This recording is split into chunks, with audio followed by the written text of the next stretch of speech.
Olá, pessoal, boa tarde, tudo bem? Sejam todos bem-vindos. Mais um encontro remoto do conhecimento, ou pelo menos, olha a pretensão minha, né? Conhecimento, enfim, da discussão, né, da ciência geográfica. Nós temos tido aí uma regularidade na ocorrência dessas aulas, todas as sextas-feiras, geralmente às 15 horas, aqui com vocês, estudantes do terceiro ano, temos a oportunidade, né, de colocar alguns assuntos pontuais, né? Então, tudo que já passou aí, entre Guerra Fria, por exemplo, né? Organizações econômicas, como aparece no Enem, como aparece no PAS. Então, a gente faz um discurso de nivelamento, normalmente bem raso, bem simplório, obviamente, na conversa. Depois, na sequência, a gente analisa, conversa um pouquinho sobre as questões. Então, seja bem-vindo, seja bem-vinda. Você que está aí e fica, de certo modo, acanhado no instante, né, da apresentação, às vezes quer fazer um comentário, mas acha que não deve, não vai contribuir, fica meio envergonhado, sinta-se à vontade para fazer aí as suas questões. O professor Saulo, né, está conosco hoje, como sempre está, é bem verdade, e vai nos apresentar aí as questões sempre que elas aparecerem. Então, pode digitar se você estiver envergonhado de abrir o microfone. Eu até prefiro que abra o microfone, mas não vamos aqui polemizar por isso. O importante é que venha a participação, tá certo? Sempre levando em conta que nós estamos num componente complementar, estudando aí imediatamente o PAS e também o Enem. É essa a ideia da preparação, é essa a ideia da oficina. Lembre-se também de fazer as atividades dentro do prazo. Nós já estamos na terceira atividade avaliativa deste terceiro bimestre. Temos muitos alunos que não concluíram a produção de nenhuma dessas atividades, ou ainda temos alguns colegas que fizeram as atividades pela metade, ou fez de uma disciplina, não fez da outra. Então, são até aqui 2 atividades de geografia, uma atividade de sociologia. A atividade de sociologia ainda está aberta, que foi a primeira, ela foi colocada ainda no final do semestre anterior, então, já ultrapassou em muito o prazo dos 15 dias. Uma segunda atividade de geografia, que foi a primeira, né, depois do retorno, daquela semaninha que nós tivemos de descanso, ela já está fechada, não recebe mais respostas, e temos uma atividade que foi publicada nesta semana, nesta última terça-feira. Ela se encerra, ela fecha o formulário no dia 4 de novembro, se não me engano, que vai ser uma quinta-feira posterior aí a um feriado. Portanto, atente-se, tá bom? Faça, não porque está valendo nota, mas especialmente para você arrecadar aí uma série de informações e conhecimento. É para isso, na verdade, que nós nos reunimos, é para essa temática, na verdade, que nós nos propomos a conversar. Beleza? Então, vamos embora, vamos seguir a vida. Quem chegou, chegou. Quem vai chegando, seja bem-vindo também. Quem não chegar, o link estará disponível loguinho, né, também lá no Google Sala de Aula. Se você conhece alguém que está inscrito na oficina, mas que não está participando desses nossos momentos, não tem conversado conosco sobre a temática, sobre os assuntos da geografia, encaminhe um link também para ele ou para ela, e assim, na verdade, todo mundo vai estar informado. Pode não querer assistir, mas precisa saber que as aulas estão acontecendo, tá bom? Então, vamos lá, avançando aí, nosso bate-papo pontual para hoje são os blocos econômicos, né? Quando nós conversamos sobre este tema, imediatamente precisamos destacar alguns pontos para que não passe desapercebido, para que não aconteça, na verdade, né, de, opa, peraí, vamos falar sobre blocos econômicos, do que nós estamos falando. Então, na realidade, né, a ideia da globalização implica em pensar o mundo como uma aldeia única, como um ambiente único, onde as coisas, o comércio, a produção, as relações de trabalho, elas se remetem ou se repetem em condições de igualdade em todas as partes. Na realidade, sabemos que as nações, os países, as relações de trabalho, a qualidade de vida entre os mais variados lugares, elas são extremamente diferentes de um ponto a outro, de um lugar a outro. E a globalização com a possibilidade de comercialização entre nações mais desenvolvidas e nações mais empobrecidas, imediatamente pode significar uma correlação de força desigual. Os blocos econômicos, né, que já foi visto como salvação para uns ou vilão para outros, na realidade é uma perspectiva de organização de grupos de países, de regiões, né, em determinadas partes do mundo, para sobreviver à dinâmica globalizada. Então, os países, eles se organizam, eles se juntam, e dessa junção acabam, na verdade, definindo elementos de comercialização, de modo que um possa travar, né, modos de sobrevivência mais justa com as outras partes. Então, em linhas gerais, né, nós falamos aí que existe uma tendência de criação de blocos ou de grupos, né, regionais fortalecidos a partir, né, do final da Guerra Fria, que na realidade tem lá o seu início no final da Segunda Guerra Mundial, mas se nós pensarmos antes ainda, nós vamos ver que o principal bloco econômico do planeta, a União Europeia, ele não começa exatamente pós-Guerra Fria. Muito pelo contrário, acontece ali numa reorganização dos países europeus pós-Segunda Guerra Mundial, no meio da própria Guerra Fria. Para que a gente, né, trate, na verdade, desse conjunto, desse contexto de organização econômica, então a ideia de potencializar grupos, né, e colocá-los aí em patamar de disputa com outras nações, com outros países, ou outros blocos. Então imagine o seguinte cenário: eu sou um país e produzo uma quantidade, né, expressiva de laranjas. Os países vizinhos a mim também são produtores de laranja e comercializam a valores muito mais baixos do que a quantidade de valores que eu consigo colocar no meu produto final. Então, eu vou ter uma concorrência desleal. Não adianta dizer que o meu produto tem uma qualidade melhor. O que vai dinamizar a perspectiva de comércio é exatamente o preço. Então, sabendo disso, eu, que não quero perder mercado, vou me aliar aos países vizinhos, dizer, olha, vamos fazer o seguinte, vamos fazer um acordo onde nós vamos vender o produto ao mesmo preço, vamos fechar em conjunto, de modo que todos ganhem mercado. De maneira muito simplória, a ideia é essa, né? Claro que isso foi, né, organizado num primeiro momento de acordo internacional, num conjunto econômico tratado de Benelux.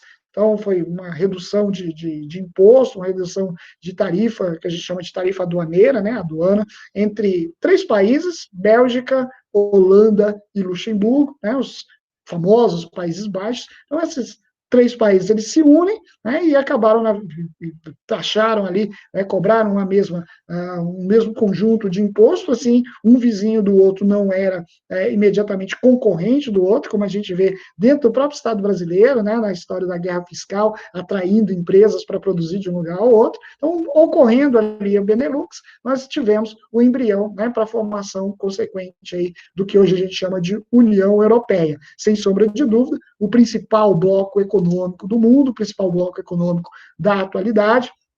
Ele tem aí, né, a participação 27 países, né, o Reino Unido aí recentemente deixou o bloco, né, mas até bem pouco tempo eram 28, com a perspectiva de chegar aí aos 36, já foi chamada de Europa dos 6, depois chamada de Europa dos 12, Europa dos 18, e aí ultrapassando a casa dos 20, tem uma série de recursos e uma série de benefícios que passam pela ideia de livre circulação de pessoas, moeda única, todo mundo que está aqui já ouviu falar do euro, né, aliás, sobrevalorizado em relação à moeda da grande comercialização dos commodities, né, no mundo internacional, da lógica no mundo internacional, a lógica desse mundo globalizado dentro dessa perspectiva internacional. Então, aí, no caso, né, o euro como moeda importante. E aí, claro, a União Europeia, a gente ficaria aqui uma aula inteira para falar especificamente dele, com parlamento único, né, com liderança rotativa, com interesses comerciais em diversos lugares, diversas partes do planeta, né? Outros blocos aí que merecem menção, né? O NAFTA, o Acordo Comercial da América do Norte, hoje ele está meio quietinho aí, o pato Donald Trump mete o bedelho aonde não deve, né? O cara atua como médico, o cara atua como jornalista, como tuiteiro, e no final das contas governam, né, muito mal. Bom, talvez lá para algum estadunidense, quem sabe até ganhe a eleição, para o resto do mundo não é lá grandes coisas, aliás, como nenhum presidente estadunidense o é, né?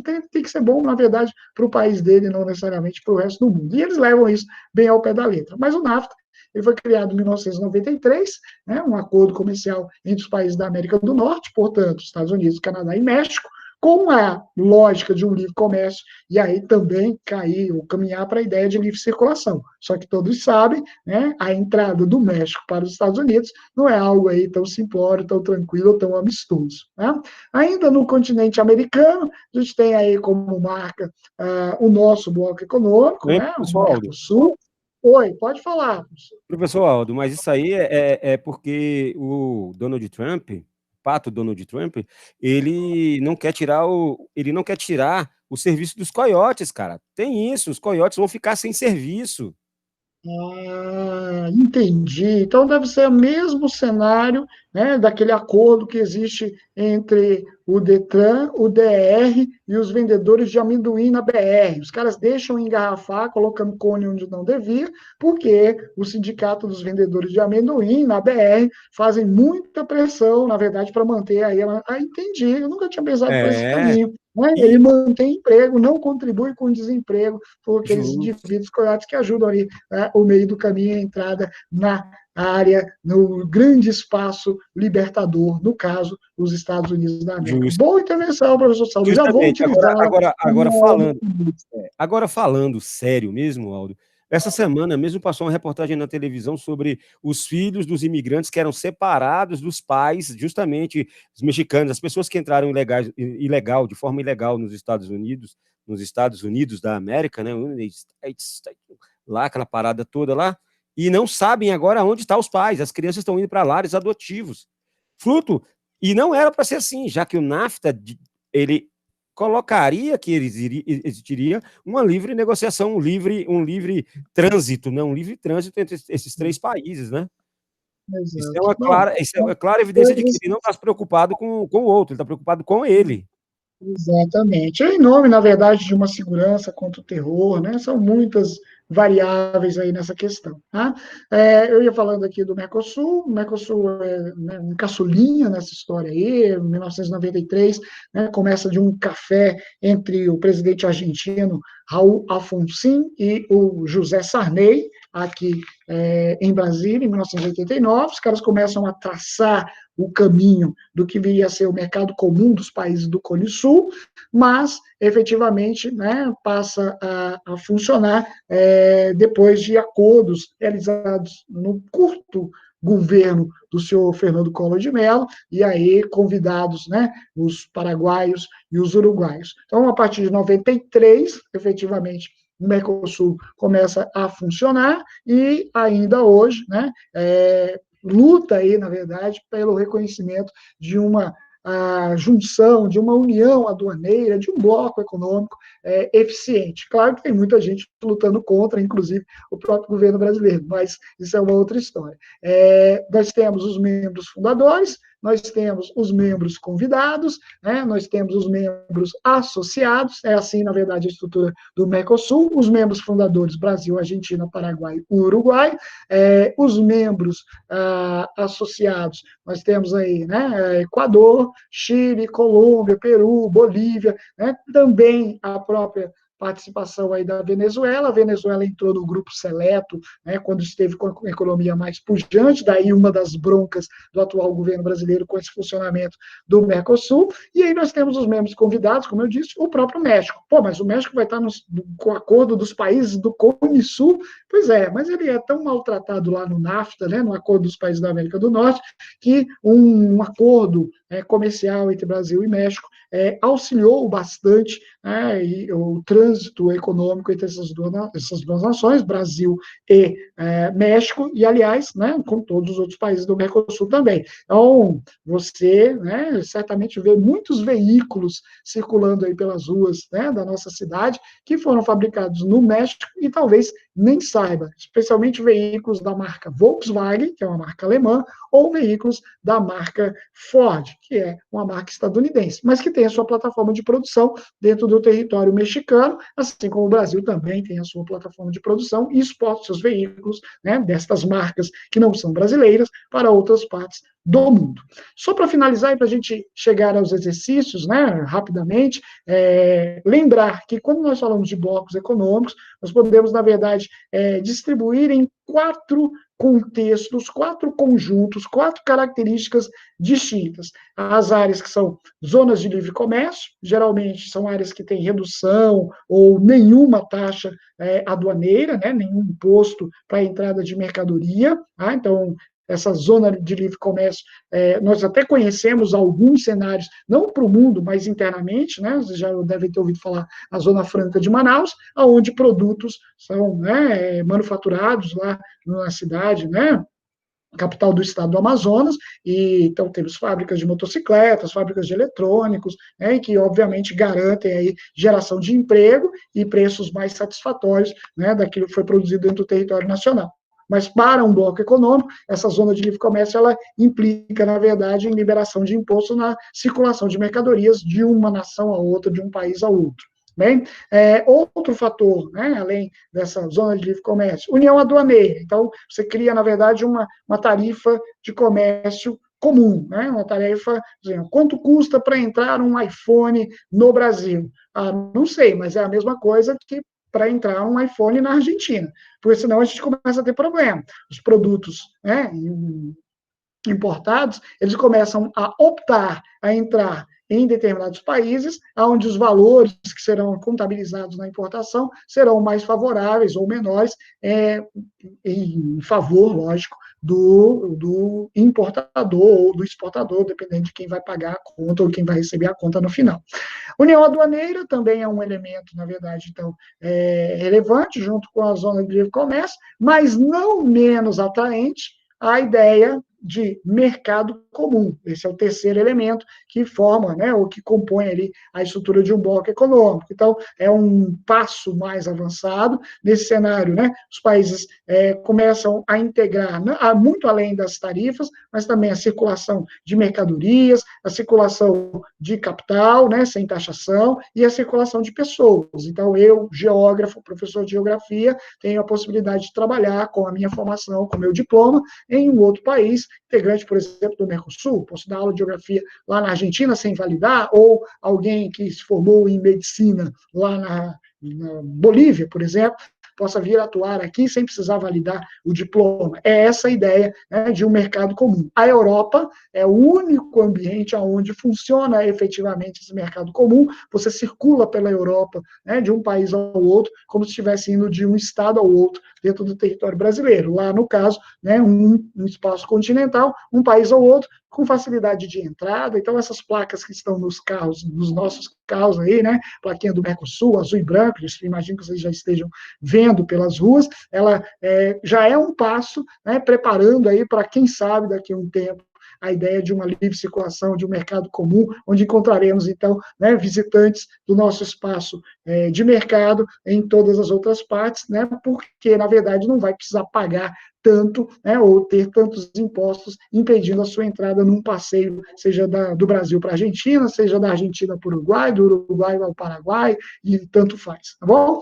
O último fator, esse o mais distante, por exemplo, da gente pensar no Mercosul, que é a união aduaneira, ou, aliás, a união econômica, monetária, que, na verdade, é a adoção de uma moeda única. Por que esse é o mais distante de nós? Porque, obviamente, se nós pensarmos no Mercosul, cada país está, né, num estágio de economia completamente diferente, então o valor da moeda brasileira real é superior ao valor da moeda, né, o poder de compra da moeda argentina, ou maior que o valor do poder de compra da moeda uruguaia, e assim vai. Então, no caso da Europa, para que eles adotassem o euro como moeda única para todos os países europeus integrantes do bloco, foi preciso uma série de ajustes, eles fizeram muitos acertos, inclusive como moeda virtual, ainda no início dos anos 2000, 99, 2000, até que chegasse ao ponto que eles estão hoje, tá bem? Então, como sempre fazemos e como sempre é sugerido, uma A perspectiva aqui muito pontual, muito rápida, muito rasa.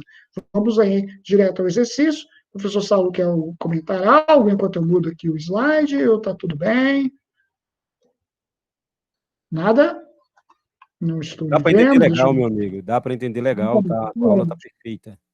Beleza. Perfeita. Não, nada, longe disso. Vamos lá, quiser intervir aí, só Temos 8 falar. minutos. Ó, Temos 8 minutos. parece. Opa, não, vamos usar só 3. Olha só. Diz assim: o mapa a seguir, deixa eu voltar aqui. O mapa a seguir apresenta 4 países sul-americanos destacados. Essas nações compõem um bloco, que é. Então, vamos lá, temos um mapa, né, o que está destacado aqui, né, porque, na verdade, está tudo cinza. Então, o que está destacado?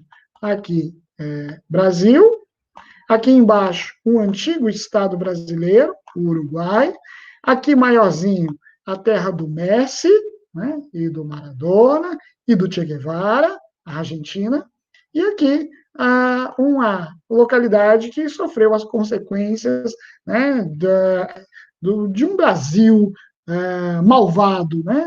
E aí eu estou falando da Guerra do Paraguai, porque esse país é o Paraguai. Pronto, está aqui.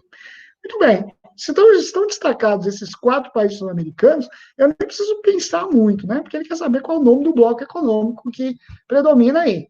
O NAFTA é o acordo econômico, o acordo comercial da América do Norte. Longe de ser. CARICOM é um acordo econômico dos países do Caribe. Nós não estamos, apesar, né, de desejarmos ser. Aliás, algumas praias do Brasil ficam usando esse termo, né? Oh, é o Caribe brasileiro. Bom, mas não somos. Então, está errado, letra B. Letra C, mercado comum dos países do Cone Sul. Oh, será que é esse? ALCA, Área de Livre Comércio das Américas, deveria estar em funcionamento desde 1994, mas graças aos Estados Unidos, que bloqueia Cuba, e aí o Brasil e outros países. Opa, peraí, Cuba não é América? Oxe, se é a América e é uma área de livre comércio das Américas, todos os países americanos precisam participar do bloco. E aí os Estados Unidos, não, esses cubanos são muito mitidinhos, só porque lá não tem analfabeto e a medicina deles é boa. Então, não vai participar. Claro que eu estou sendo irônico, né, em relação aí à opção do estadunidense. O buraco é um pouco mais embaixo. E aí, enfim, se alaça, né? Talvez se o Trump reeleito resolver falar, vamos reorganizar essa ideia aí de comércio das Américas, quem sabe o Brasil, né, do jeito que está fazendo, né, segurando aí nos Países Baixos de outro governante, top também, independente se Cuba está participando ou não. E, por fim, comunidade andina, os países, né, do chamado Pacto Andino, né, cobertos ali, ou, na verdade, que abrigam a Cordilheira dos Andes, no território chileno, no território peruano. Essa comunidade andina talvez não, foi, né, o primeiro acordo comercial de grande porte feito aqui na América do Sul. De qualquer modo, não é nenhum desses citados, a não ser o mercado comum dos países do Cone Sul, o famoso Mercosul. É isso. Vamos lá para uma outra questão, jogo rápido aqui, comentando como certo ou errado, também sobre blocos, diz, os blocos econômicos podem se diferenciar conforme os acordos estabelecidos pelos países integrantes, podendo ser zona de livre comércio, União Aduaneira, Mercado Comum, União Econômica e Monetária, e assim, nesse sentido, vamos marcar certo para o que for correto, errado para o que for mentiroso. Número 1. Na União Aduaneira, é permitida a livre circulação de pessoas entre os países membros, por exemplo, ou como, por exemplo, a União Europeia. Informação mentirosa, e aí o item errado. A União Aduaneira é um modelo, é uma das características de bloco econômico, onde não é a livre circulação de pessoas que está neste contexto, é, na verdade, a eliminação de tarifa, de imposto, de ajustes comerciais. Então, um errado, né? Vou deixar aí disponibilizado para que façam as anotações, as leituras na sequência, tá bom? E a gente termina dentro do tempo. Vamos para 2. A União Econômica e Monetária consiste no estágio mais avançado dos blocos econômicos, se caracterizando pela eliminação de tarifas alfandegárias, pela livre circulação de capitais, livre circulação de serviços, livre circulação de pessoas, além da utilização de uma moeda única. Você acabou de falar sobre isso, verdade absoluta, informação certíssima, né? A União Europeia vive nesse modelo, vive nesse estágio, informação sem pestanejar, sem nenhum problema. Já você está gabaritando aí. Aqui a lembrança, né, que essas informações estarão disponíveis lá no canal, lá na Casa do Aldo, que eu espero que todo mundo se inscreva, mas não acabaram os exercícios, então vamos para o 3. A zona de livre comércio é o tipo de bloco mais restrito, estabelecido ou estabelecendo somente a redução ou a eliminação de barreiras fiscais, por exemplo, um acordo de livre comércio, né, como o NAFTA, que é o Acordo de Livre Comércio da América do Norte. Ok, zona de livre comércio, só se estabelece, né, regras específicas entre os países membros. Então, no caso lá do NAFTA, você tem os Estados Unidos, o México e o Canadá, eles interagem ali do ponto de vista comercial, circula, né, na verdade, capital, circula materiais, mas não pode circular pessoas. E aí, esse é o modelo, na verdade, né, desse subtipo, subcategoria de bloco econômico. Vamos para mais uma, acho que já é a última, imagino, ou penúltima, sei lá, né, 2 minutinhos. O mercado comum se caracteriza pela redução e eliminação das barreiras alfandegárias, além de possibilitar a livre circulação de pessoas e capitais. Não é utilizada a moeda única entre os países integrantes. Então, ok, mercado comum, aliás, vivemos em um, né? Tá certo a informação, Mercosul está aí, né? Redução, eliminação de barreiras alfandegárias, vai muito além do que a descrição em espanhol nos patinhos de manteiga. Aliás, estude bastante, tem muitas opções de trabalho, né, envolvendo aí os países membros do Mercosul, aperfeiçoe, né, melhor dizendo, o seu espanhol. Agora sim, a última questão, o último tópico, a União Econômica e Monetária se limita à redução de barreiras fiscais, não permitindo a livre circulação de capitais. Não precisa de mistério, isso está mentindo, foi o último tópico que eu fiz a citação aqui, quando fizemos, né, colocamos aí o patamar do esclarecimento. Então, quando falamos de União Econômica e Monetária, que aliás apareceu no outro item aí, nós temos, na verdade, um subtipo de bloco econômico, que normalmente, né, visa eliminação, né, retirada total das tarifas comerciais, garantindo que as pessoas circulem de um lado para o outro, que adotem uma moeda única e assim, né, todos vivem felizes para sempre.